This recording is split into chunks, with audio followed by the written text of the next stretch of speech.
In India, the pandemic continues to worsen, with more than 200,000 deaths officially confirmed. On average in the past week, more than 340,000 cases of coronavirus have been reported each day. That's an infection rate which is more than 20 times higher than 2 months ago. As for deaths, the official count is an average of more than 2,600 people a day over the past week. But for both infections and deaths, the numbers are thought to be significantly underestimated. Across the country, hospitals are continuing to struggle with a shortage of oxygen and beds. As our correspondent Yogita Limaye reports from Delhi, there are some upsetting images in Yogita's report. Years of training, but nothing could have prepared them for this. Manjusha Matthew, a nurse and the mother of 3 young children. Every few minutes, there's a new patient.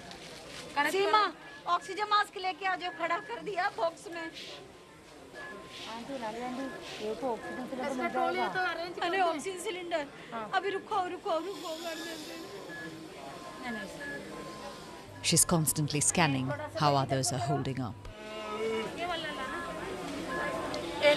Treating as many as they can.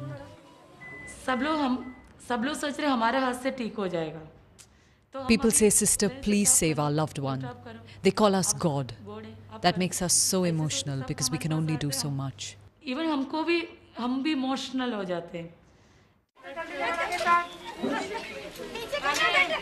We've been following her all week.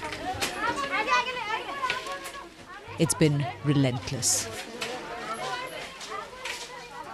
I tried so hard to revive this man, she told us, but I couldn't.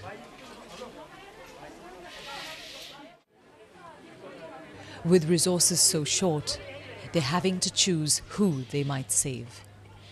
Decisions they should never have had to make.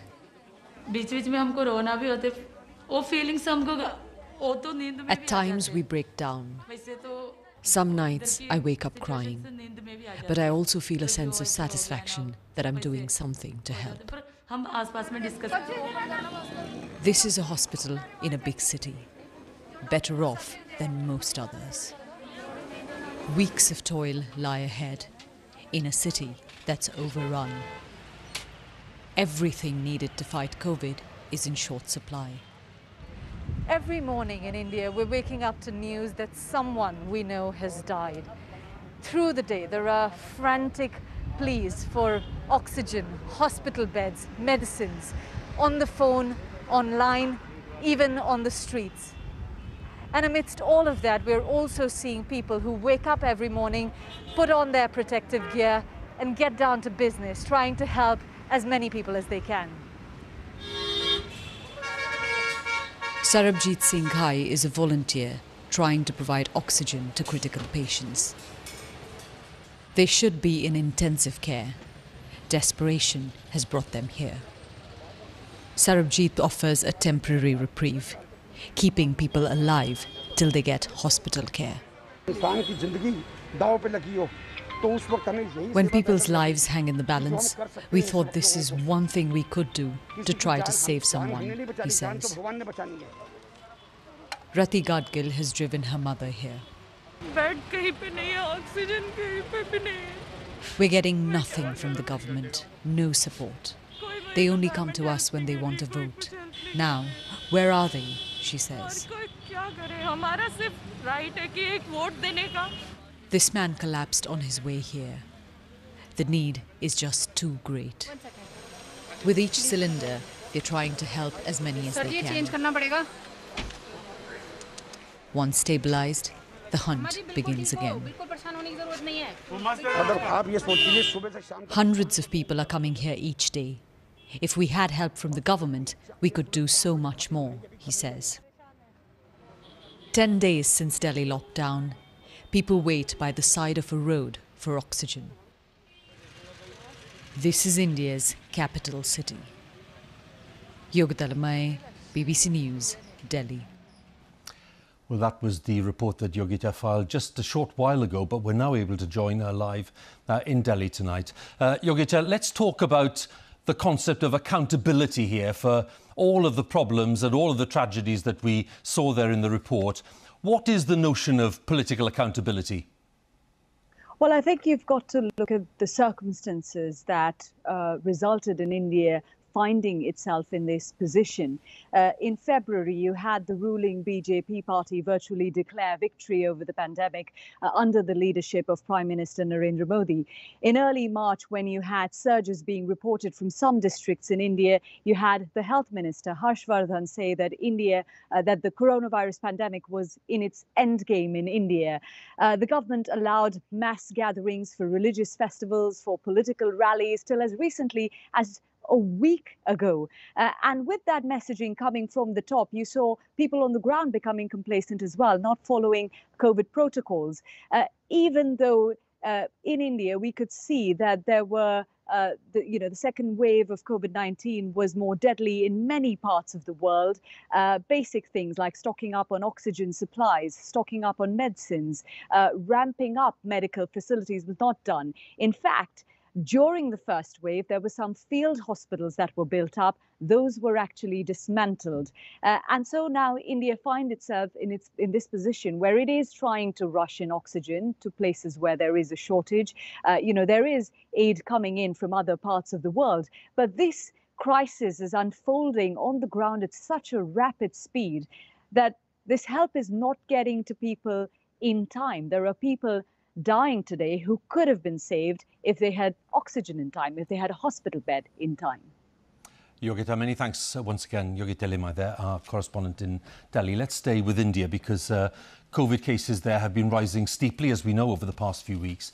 And with that increase has come the inevitable increase in deaths. And our science correspondent, Rebecca Morelle, has been looking at what's behind this surge and what it could mean, indeed, for the rest of the world. The death toll keeps on rising as India struggles to cope with its COVID crisis. But how did they get to this point? And are variants behind the surge in cases? Since April, India has reported 5 million COVID infections. Each day is bringing record numbers. But are changes to the virus causing this explosive growth or people's behaviour? It's always a combination of things. The increase in social mixing that's happened over the last several months, the sort of dropping of the guard of people thinking that they can go back to being normal, as well as the potentially the variants that have emerged. So how is the virus mutating? And what do we know about the variants? The picture is different in different parts of the country. In Delhi and Punjab, the UK variant is dominant. It has a mutation to the spike of the virus that allows it to enter cells more easily, so it can infect more people. But in Maharashtra and West Bengal, a new Indian variant has emerged. It has 2 key mutations.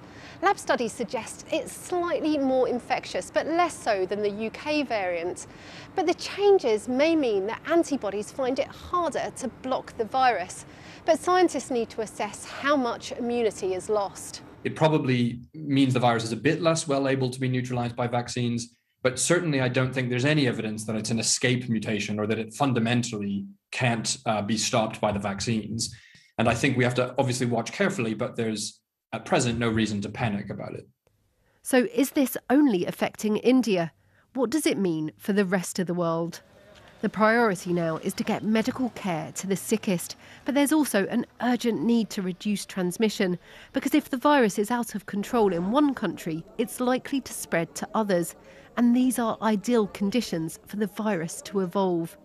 The way to limit viral variants emerging in the first place is to prevent the virus replicating in us. That's when they get the chance to have for the mutation to arise. So the best way to control variants is actually to control the global amount of disease that we have at the moment. Globally, the pandemic shows no sign of easing. The World Health Organization says vaccines are vital, but until they're available everywhere, this is a bleak reminder that no one is safe until we're all safe. Rebecca Morelle, BBC News.